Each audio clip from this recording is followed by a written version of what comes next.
Just recently, I heard that country singer and songwriter Granger Smith and his wife lost their youngest son, 3 years old, to a drowning accident.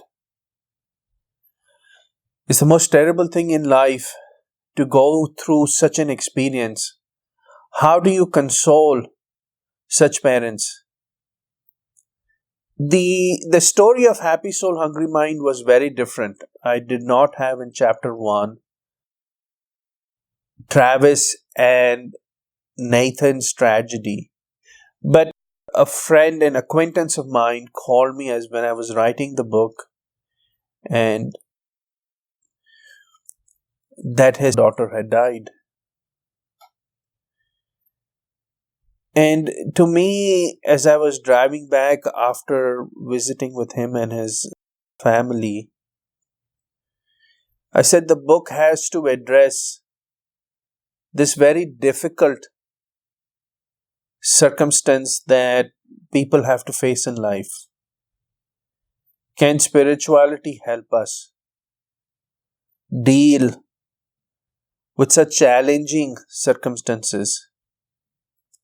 So the story in Happy Soul Hungry Mind about Nathan and his passing away.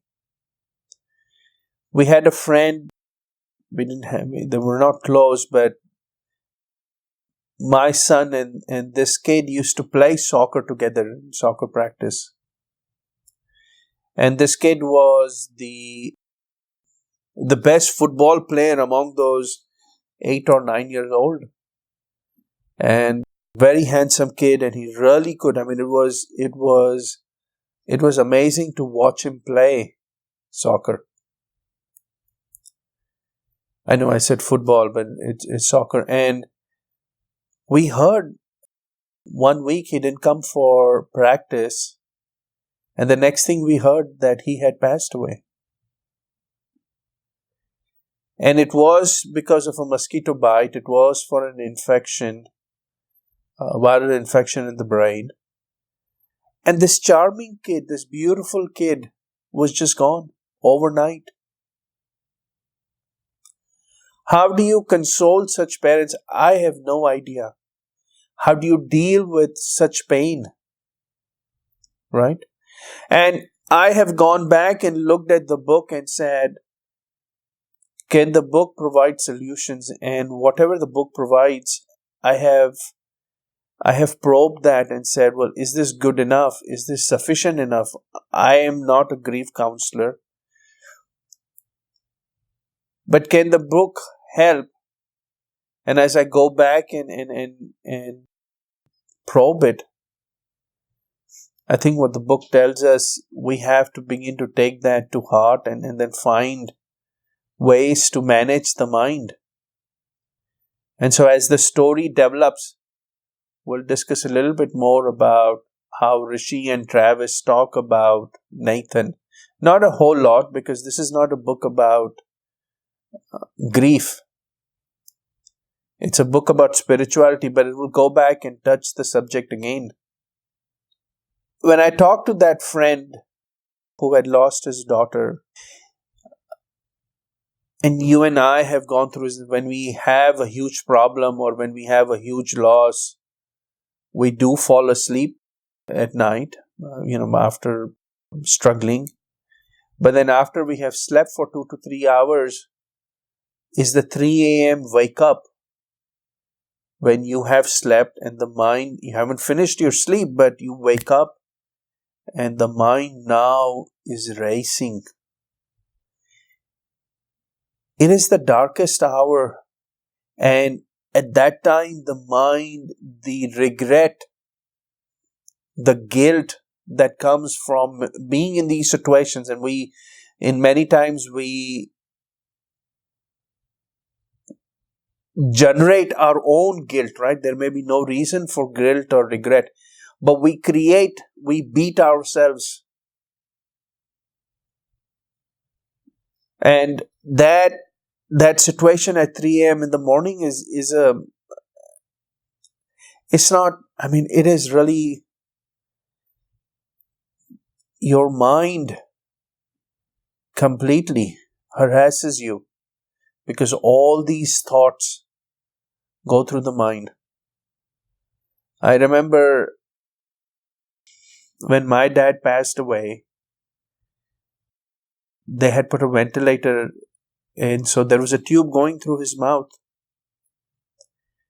And they had to tie his hands and legs with strings or because so that they stop him from taking out, I guess he's been, under medication. And I remember distinctly looking at him, and he was trying to move his tongue. And I thought he was asking me why there was a tube, and I said and I explained to him there is a ventilator tube.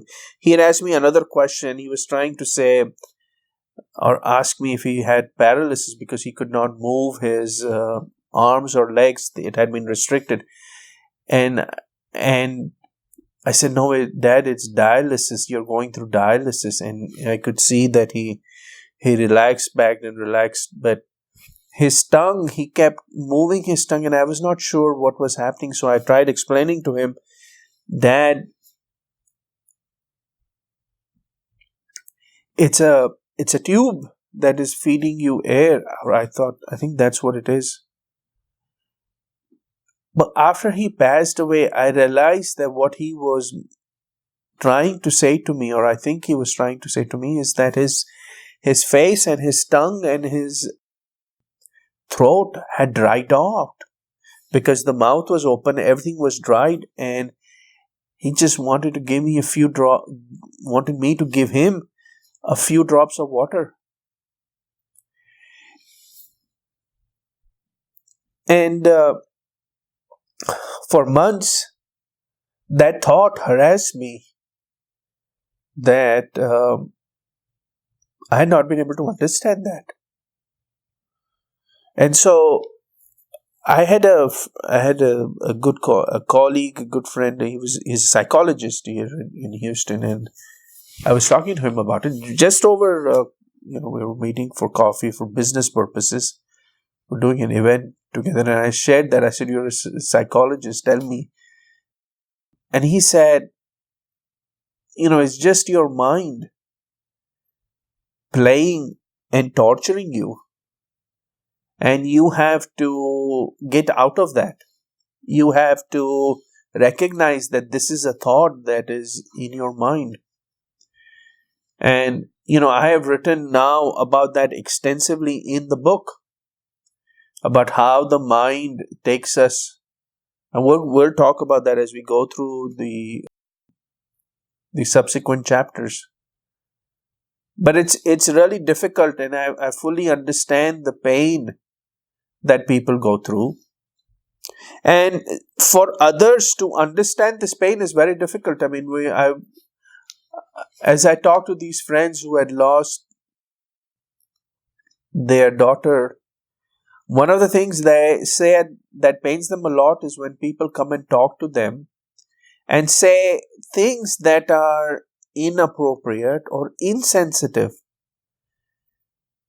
I mean, these people just lost their daughter, and they had people approaching them while they were outside and talk about their kids and saying, "Oh, we want to make sure our kid doesn't end up like your kid." And is the most insensitive things that people say.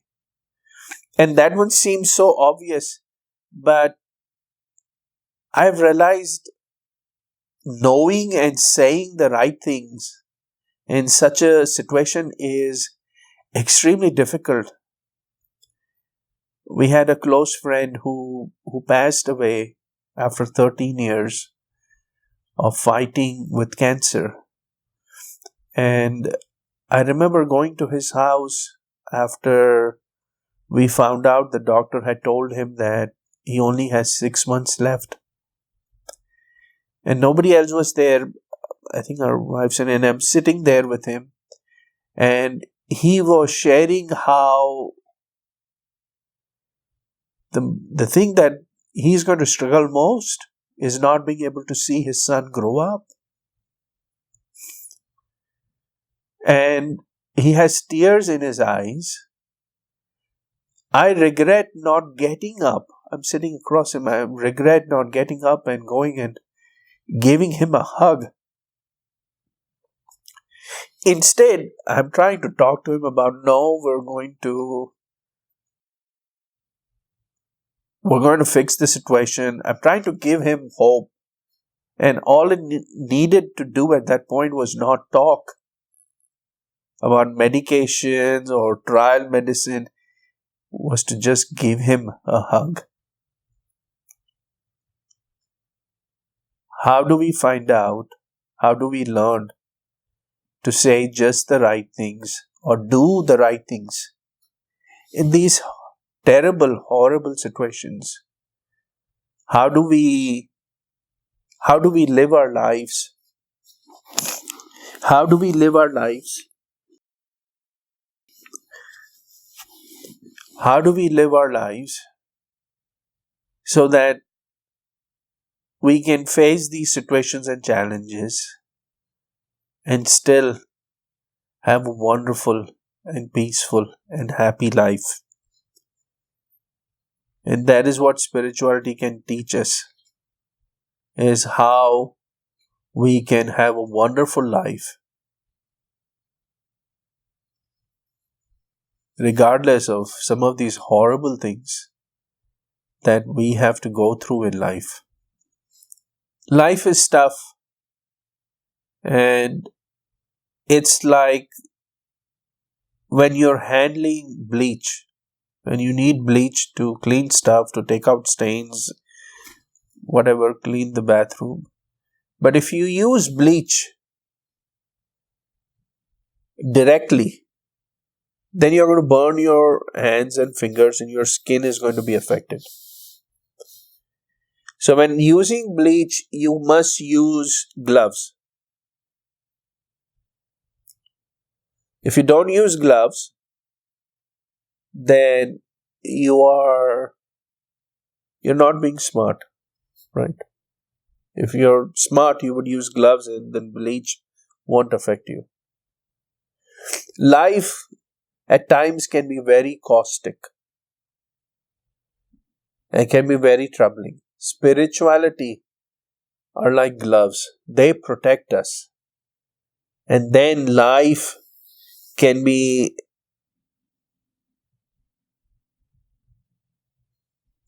horrible, but spirituality takes care of us. I think that is the biggest message that we all need to take to heart. This is not about religion. I'm talking only about spirituality. But spirituality can change our life, because the situations that I have just discussed,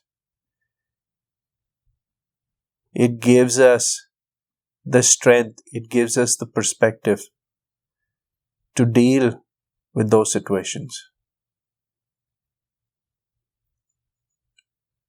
Thank you for listening. I, the soul, honor you, the soul.